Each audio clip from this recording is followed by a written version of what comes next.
बिस्मिल्लाहिर्रहमानिर्रहीम। अस्सलाम वालेकुम viewers, welcome to my channel kitchen with Dana Pani. कैसे हैं आप सब? होपफुली सब ठीक ठाक होंगे, खैरियत से होंगे। और आपको जैसे कि पता है रोज़े अब ख़त्म होने पे आ रहे हैं, अब आखिरी अशरा रह गया है और अब हम ईद की तैयारियों की तरफ जा रहे हैं। तो मैंने सोचा क्यों ना ऐसी रेसिपीज़ आपको दी जाएँ जो आपकी ईद की दावतों में काम आए। तो मैं आज आपके लिए लेके आई हूँ रोस्ट बनाने की रेसिपी। जी हाँ जी, ये रोस्ट बनाने के लिए मैंने लिया है यहाँ पे गोश्त। तो बिस्मिल्लाहिर्रहमानिर्रहीम, मैंने लिया है यहाँ पे 3 किलो गोश्त। ठीक है, तो ये पुट का गोश्त आप ले लें, इसमें गर्दन का गोश्त ले लें, चाँप का ले लें, या फिर आप इसमें बोंग का जो गोश्त होता है वो भी ले सकते हैं। 4 तरीके के गोश्त बताए हैं, पुट का, बोंग का, गर्दन का, या फिर आप इसमें ले सकते हैं चाँप का। ठीक है, मिक्स भी ले सकते हैं, जो तीनों चारों मैंने बताए हैं, और कोई एक भी ले सकते हैं। ठीक है, तो इसमें आप देख लें बोटियाँ भी होनी चाहिए, इस तरह चिकनाई भी होनी चाहिए और हड्डी भी होनी चाहिए इसके अंदर। इस तरह बिल्कुल रूखा गोश्त आपने नहीं लेना इसके लिए। आप जिससे भी ख़रीदें उसको बताएं कि चिकनाई भी होनी चाहिए, इसमें रूखा यानी कि बोटियाँ भी होनी चाहिए और हड्डी भी होनी चाहिए, तभी ये बहुत लजीज और मज़ेदार बन के जो तैयार होगा, ऐसे जूसी जो होगा ना तैयार बन के, वही इसका खाने का भी मज़ा आएगा। तो शुरू करते हैं। यहाँ पे रेसिपी देखें। अब मैंने ले ली है मिट्टी की हांडी। तो ज़रूरी नहीं है कि आपने जनाब मिट्टी की हांडी में ही बनाना है। लज्जत तो खैर मिट्टी की हांडी में ज़्यादा आ जाती है, दुगनी हो जाती है, लेकिन आप इसे प्रेशर कुकर में भी बना सकते हैं। तो मैं भी एक दावत के लिए ही बना रही हूँ, तो मैंने ज़्यादा लिया है। तो देखें 3 पाव मैंने इसमें डाल दिए हैं टमाटर। अगर आप 1 किलो बना रहे हैं तो 1 पाव टमाटर।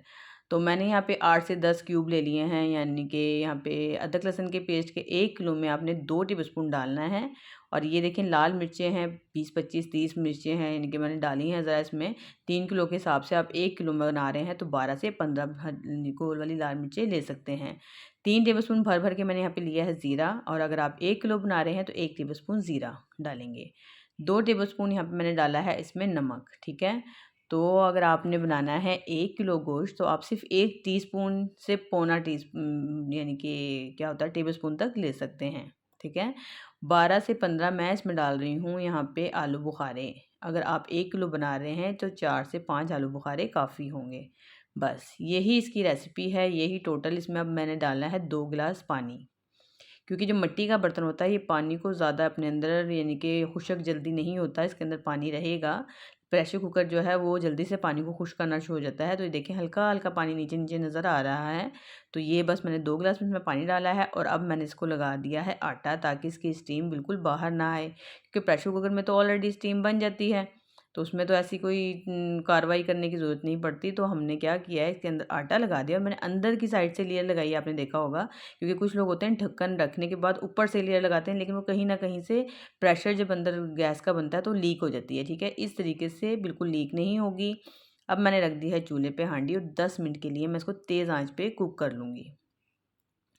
ये देखें, तो 10 मिनट बाद मैं आपको दिखाती हूँ। बिल्कुल इसमें प्रेशर अच्छे से देखें बन चुका है, कोई कहीं से इसमें स्टीम बाहर नहीं आ रही। बिल्कुल अच्छे से मैंने ऊपर पानी का एक जग भर के रख दिया है, ताकि वज़न से जो ढक्कन है वो नीचे की तरफ पुश रहे। और अब मैं इसका चूल्हा कर दूँगी हल्का। ये देखें, मैं आपको फ्लेम चेक करा देती हूँ पहले। ये देखें ये अभी तेज़ है, इसको और हल्का कर देते हैं, और 3 से 3.5 घंटे ये इस पर पकेगा आराम से हल्की आँच पे। ठीक है, तो ये देखें अब ये देखें जी 2.5 से 3 घंटे इसमें गुजर चुके हैं। मैंने कहा एक मरतबा खोल के देख लूँ, तो मैंने 3 घंटे से भी थोड़ा सा पहले ही खोल लिया है। कभी ऐसा होता है ना कि गोश्त बहुत ज़्यादा गल जाए, उसके बाद उसको हैंडल करना मुश्किल हो जाता है।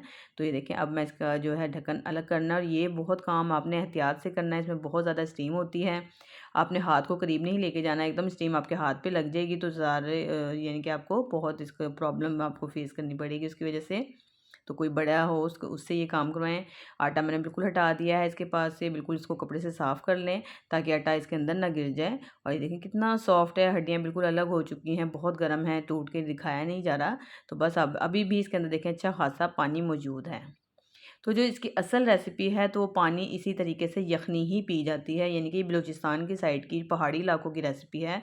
वहाँ इसे दुम्बे के गोश्त में बनाया जाता है और दुम्बे की चर्बी ही इस्तेमाल की जाती है, और सिर्फ इतना ही कुक किया जाता है कि गोश्त अच्छे से गल जाए, हड्डियाँ बिल्कुल अलग हो जाएं, ऐसे नरम सॉफ्ट हो जाए, और जो यखनी बचती है और जो इसका अपना ऑयल गोश्त का होता है, यानी कि जो दुम्बे की चर्बी का होता है, उसको वो इंजॉय करते हैं उस यखनी के और सूप के साथ। लेकिन अगर आपको किसी पॉइंट पे लगता है कि जी सूप का फ्लेवर आपको अच्छा नहीं लग रहा, हालांकि मेन रेसिपी की यही है सेम, आप इसको इस तरह ही इंजॉय कीजिएगा, आपको बहुत मज़ा आएगा।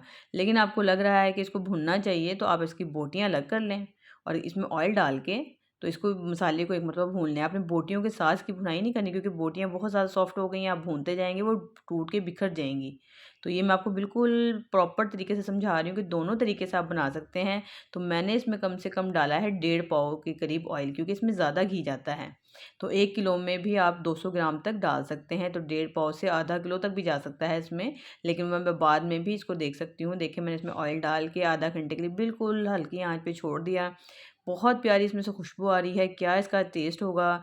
इस गोश्त का अपना एक फ़्लेवर यखनी में निकल के आ गया है। इसमें ज़ीरे का फ्लेवर है, इसमें आलू बुखारे और टमाटरों की खटास है। तो इस सब और जो लाल गोल वाली मिर्ची डाली उसमें बिल्कुल तेज़ी नहीं होती मिर्चों की, लेकिन एक हल्का-सा हमें चाहिए होती है ना मिर्चें। हालाँकि असल रेसिपी में मिर्चें नहीं डलती ये वाली, सिर्फ़ काली मिर्च को ही इसमें डाला जाता है, लेकिन मैंने डालती हूँ इसमें क्योंकि एक हल्का-सा फ्लेवर आता है, इसमें मिर्चें नहीं आती। बहुत टेस्टी बन के तैयार होगा। तो आगे रमज़ान, अब हम बहुत ज़्यादा हैवी और चटपटे खाने खा-खा के ना, तो हमारा होता है कि बाद में जो हम डिनर करें तो लाइट सा हो कुछ। यानी कि जब हम खाना खाएँ तो उसमें बहुत ज़्यादा मसाले ना हो। तो ये देखें, कुटी हुई लाल मिर्च आपने लेनी है, दरदरी सी कुटी हुई, और वो अपने सर्विंग के टाइम पे साथ रख दें आप, यानी कि दस्तरख़्वान पे, और जो अपने आगे डाल के फ्रेश फ्लेवर आएगा काली मिर्चों का। तो यकीन मानिए बहुत टेस्टी ये बन के रेसिपी तैयार होती है। ये असल रोस्ट की जो असल रेसिपी है ये वही है।